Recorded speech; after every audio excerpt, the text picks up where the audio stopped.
தற்போது இந்த தாக்குதல் குறித்து முன்னாள் ராணுவ உயரதிகாரி கணேஷ் தற்போது நமது இணைப்பில் இணைகிறார். வணக்கம் சார். வணக்கம் சார், இப்போது ஜம்மு காஷ்மீரில் ட்ரோன் தாக்குதல் இந்தியா முறியடித்திருக்கிறது. ஜம்மு காஷ்மீர் உட்பட 3 மாநிலங்களில் மின்சாரம் துண்டிக்கப்பட்டிருக்கிறது. இது குறித்த உயிர் சேதம் பொருட்சேதம் குறித்த தகவல் ஏதாவது இருக்கிறதா? இதற்கு தக்க பதிலடி எப்போது கொடுக்கப்படும்? இப்போ ரிலையபிள் சோர்சஸ்ல இருந்து நமக்கு கிடைச்ச தகவல் என்னன்னா, ஜம்மு காஷ்மீர்ல இல்ல, ஜம்மு வேற காஷ்மீர் வேற. ஜம்முங்கிற ஒரு நகரத்துல 4 ட்ரோன்ஸ் ஸ்பாட் பண்ணியிருக்காங்க. அதை சக்சஸ்ஃபுல்லா இன்டர்செப்ட் பண்ணதாகவும் தகவல் இருக்கு. இப்போ இந்த ட்ரோன்ஸ் அப்படிங்கிறது அன்மேன்ட் ஏரியல் வெஹிக்கிள். இந்த ஏரியல் வெஹிக்கிள்ல இந்த பிளாட்ஃபார்மை எதுக்கு வேணா யூஸ் பண்ணலாம். ரெக்கி யூஸ் பண்ணலாம், அப்சர்வேஷனுக்கு யூஸ் பண்ணலாம், சர்வேலன்ஸ்க்கு யூஸ் பண்ணலாம், இல்ல காமகாசி டைப் சூசைடல் ட்ரோன்ஸ்னா இருக்கு. அதில் எக்ஸ்ப்ளோசிவ்ஸ் பேலோடா எடுத்துட்டு அந்த ட்ரோன்ஸ் அது எந்தாவது ஒரு டார்கெட் மேல அதே போய் மோதி வெடிக்க வைக்கும். அந்த மாதிரி ட்ரோன்ஸா அப்படிங்கிறதோட கன்ஃபர்மேஷன் அதிகாரப்பூர்வ அறிவிப்பு இது வரைக்கும் எதுவுமே வரல.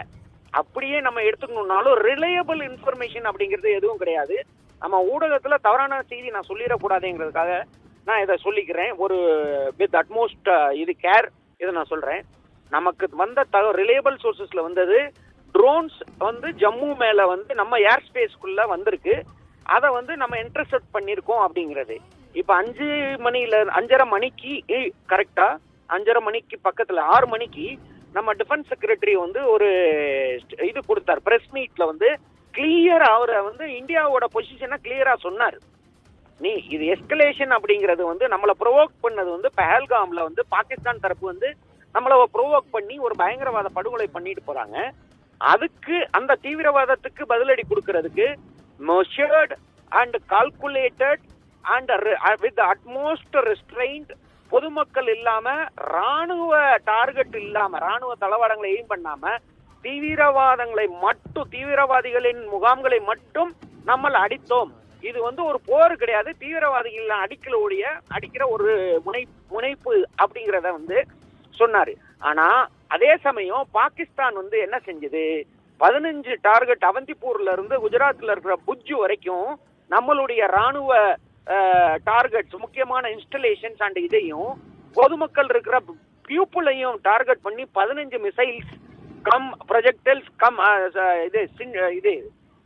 ட்ரோன்ஸ், இதுல எந்த மாதிரியான ப்ரொஜெக்டைல்ஸ் அவங்க அனுப்பிச்சாங்க அப்படிங்கிறது தெரியாது. ஆனா 15க்கு 15 நம்மளுடைய air defence system S-400 Sudarshan Chakra missile system வச்சு நம்ம நியூட்ரலைஸ் பண்ணிட்டு அதுக்கு ஒரு பதிலடி கொடுப்போம் அப்படின்னு சொல்லிட்டு இது எங்க இருந்து கிளம்பிச்சோ அந்த 5 இடத்தையும் விச் இன்க்ளூட்ஸ் லாகூர்ல இருக்கிற ஏர் டிஃபென்ஸ் சிஸ்டம், அந்த சிஸ்டம்ல இருந்து கராச்சி, ராவல்பிண்டி அப்படின்னு 5 இடத்த நம்ம திருப்பி நம்மளுடைய ட்ரோன்ஸ் வச்சு நம்ம இப்ப அட்டாக் பண்ணோம்.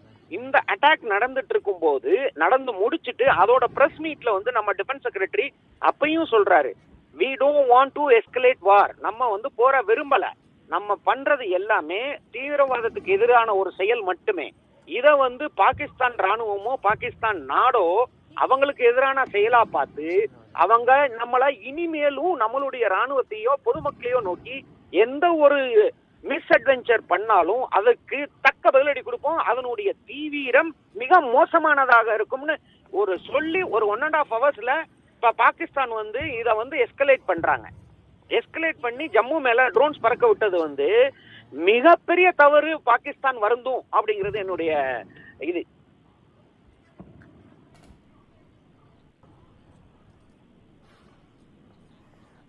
நன்றி உங்கள் தகவல்களுக்கு. நன்றி Ganesh sir. Valid point. Thank you sir.